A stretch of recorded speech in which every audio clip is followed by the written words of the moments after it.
occidentaux, sans bien sûr oublier le fait qu'il existe une majorité des musulmans de ce pays qui ont un attachement assez plus ou moins fort à l'islam à travers ces expressions, on va dire, culturelles ou sur ces pratiques qui n'ont pas la force théologique de la prière, par exemple. Bon, l'Aïd est quelque chose d'important, la majorité des musulmans le pratiquent, mais l'Aïd en tant que fête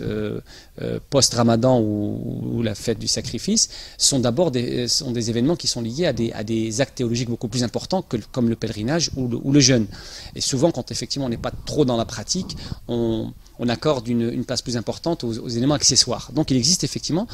pour la majorité des musulmans de France qui ont une pratique religieuse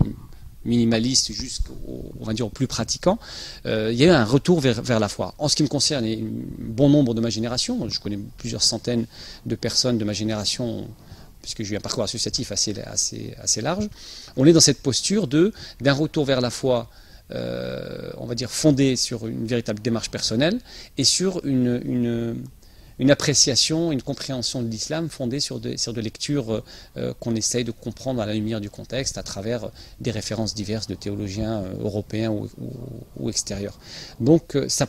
prend une place importante et c'est ce qui m'amène, c'est entre autres ce qui m'a permis, et c'est grâce, je pense, à ce nouveau paradigme que j'ai intégré, c'est-à-dire des clés de lecture qui émanent des sources musulmanes et non pas de ce que l'idéologie dominante peut dire ou ce que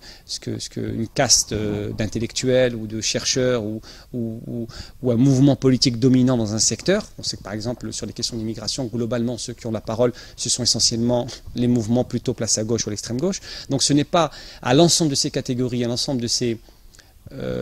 détenteurs de sens ou de ces producteurs de discours,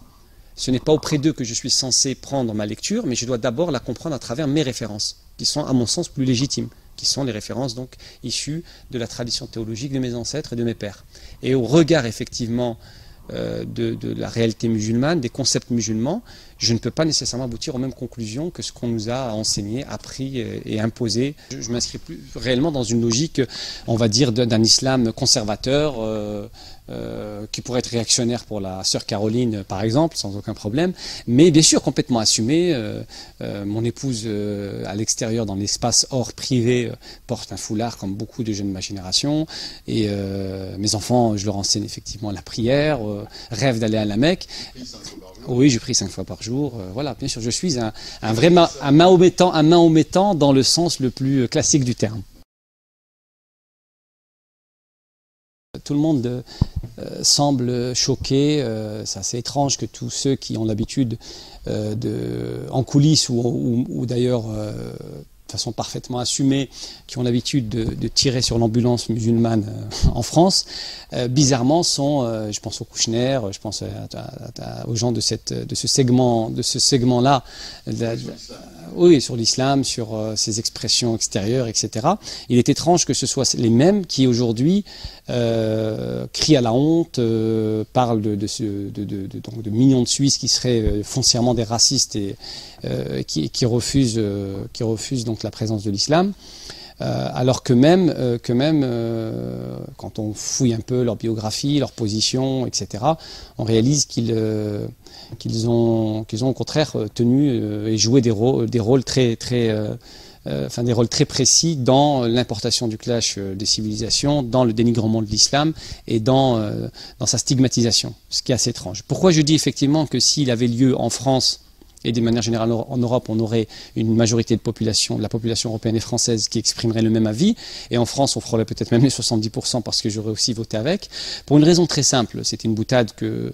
c'était sous forme de boutade, mais c'est la réalité, c'est-à-dire qu'il y a un décalage, à mon sens, entre, et c'est la question première, je pense, pour les populations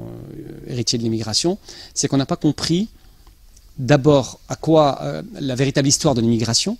à quoi elle a servi, comment elle a été utilisée, comment nos pères ont été non pas exploités comme des pauvres immigrés, etc., ce que la doxa veut nous dire, mais que l'immigration a une fonction très claire dans le système économique capitaliste moderne.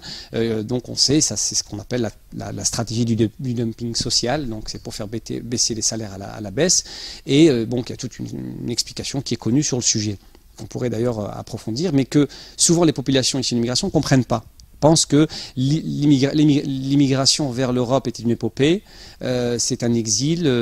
qui a été forcé, qui a été subi, donc où il y a toute une mythologie autour, des souffrances, et que les politiques de discrimination cumulées au racisme inhérent à la société et à la mémoire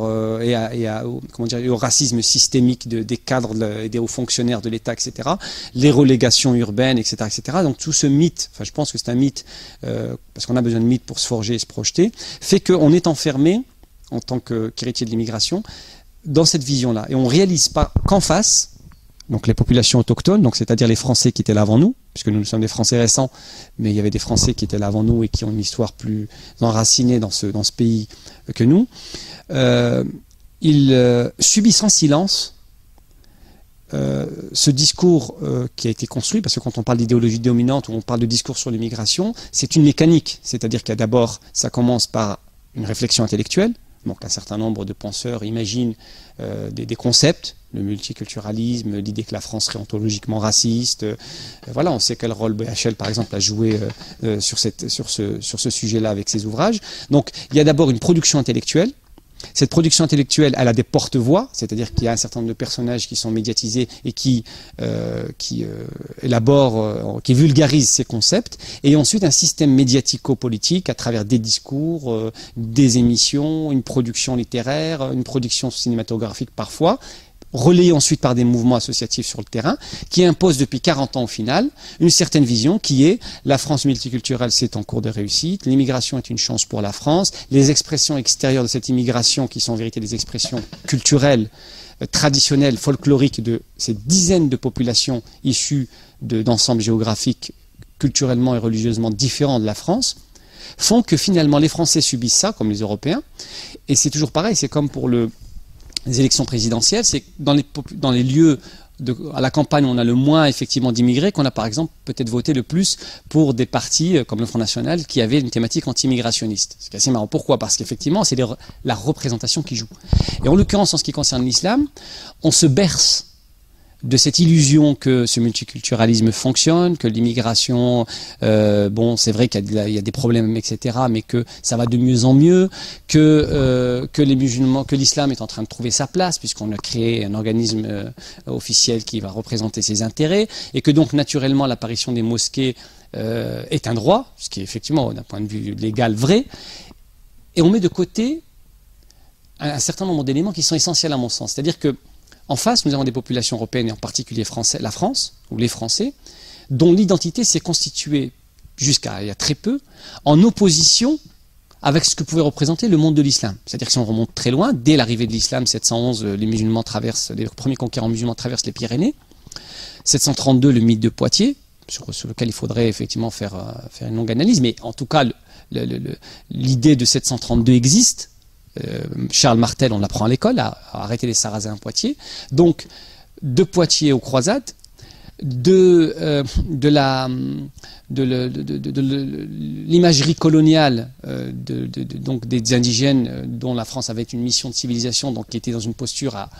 d'être éduqués, etc. Donc, jusqu'aux banlieues, la société française s'est souvent construite en partie dans son identité face à ce monde que serait le monde des Sarrasins, puis le monde des indigènes, puis le monde des immigrés. Et ça, c'est un élément objectif. C'est pas parce que on peut dire que c'est pas bien, ça peut être un avis, c'est pas parce que c'est pas bien qu'on doit en faire fi, qu'on dit au nom des droits, parce que nous sommes dans une société égalitaire, etc., c'est comme ça et pas autrement. Effectivement, l'idéologie dominante impose ce discours, la loi la confirme, donc on a le droit d'avoir des lieux de culte, cette population immigrée, elle a un cadre légal, elle existe, ça ne se discute pas. Mais le ressenti, le sentiment d'avoir l'impression dans certains espaces urbains de son pays qu'il y a une substitution de population, c'est une réalité objective.